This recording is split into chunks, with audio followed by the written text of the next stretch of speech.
So what's going on, my fellow hog knobbers and YouTubers and boob-tuberette? As most of y'all know, I got a KT196 Coleman from Lord Duckman's driveway, Vvtheduckvv, DuckmanCyles VW garage, however you want to talk about. Well, he has welded this spindle arm to hold the tire on once, and a couple laps around the house, sober, and I'm sober now. It broke again. So I was like, what if I can take a bolt and put it straight through the spindle housing, or the shaft that goes down, that goes from the top mount to the shock to the bottom. Well, this ain't pretty. It's straight up backwoods jackery. And these are bolts that came off of a, I think the rear end of a 2001 Camaro that my dad tore apart. But anyways, hold on. All right, my fellow YouTubers. Well, my spindle arm kept breaking off. I gotta get a little spacer to go in here. So I had to get this long bolt, drill holes all the way through it so it has more support. Yes, the bolt is not quite touching the spring, but almost. So I'm gonna just shave it down. Put my tire on, which you can still roll against here with the bearing. And there you go. Quick update on what I did and how I did that. There you go. But yeah, I'm going to shave that down. I know it's close, but it's actually not touching it. But yeah. All right, essentially is what I did here. The bearing's not riding on this because it's inside of the wheel housing.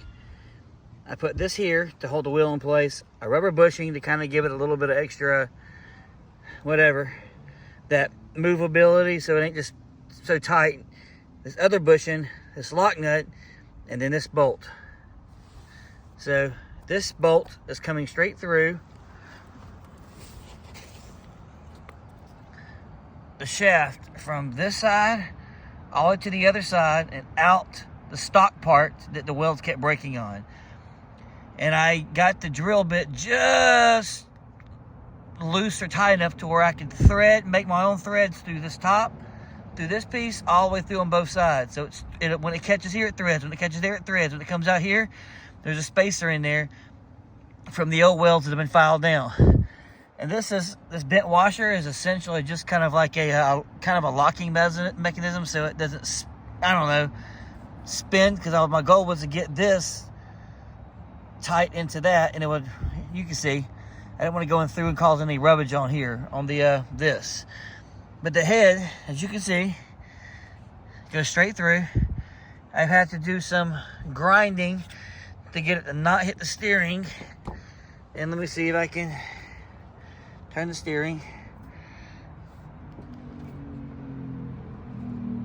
The steering just misses it. If you can see that gap between it.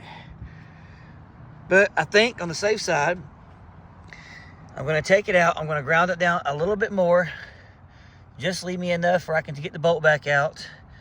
And there we go. Homemade spindle with a long ass nut on a KT196 Coleman Go car. If someone says you can't drill through this to get out the other side, you can. I will say this right here was way thicker than I thought it was going to be. I had to keep using lithium grease to get through the steel or whatever it's made out of, but it worked. And I'm happy with it, you know. I am going to either go get me a spacer for in there or a smaller bearing shaft because it's got a tiny wobble to it. Not bad. Actually, way better than it was before, but as you can see. But yeah, I think that'll work. And that's one of them locking nuts that has the... Yes, I'm probably going to take the other one like this, put it on there anyways, and kind of tighten them towards each other. But that is how you replace a broken piece of crap welded spindle. It's only welded, I don't know, half an inch maybe. A little over a quarter, between a quarter and a half. There you go. So there she is. I will do a test drive later after I'm more comfortable with that bolt down there, because I want to take it back off and go another probably 2 millimeters on it and make it more flush because it's kind of wonky right now. Just so it doesn't rub against the spring. But anyways, folks, there she is. Thanks.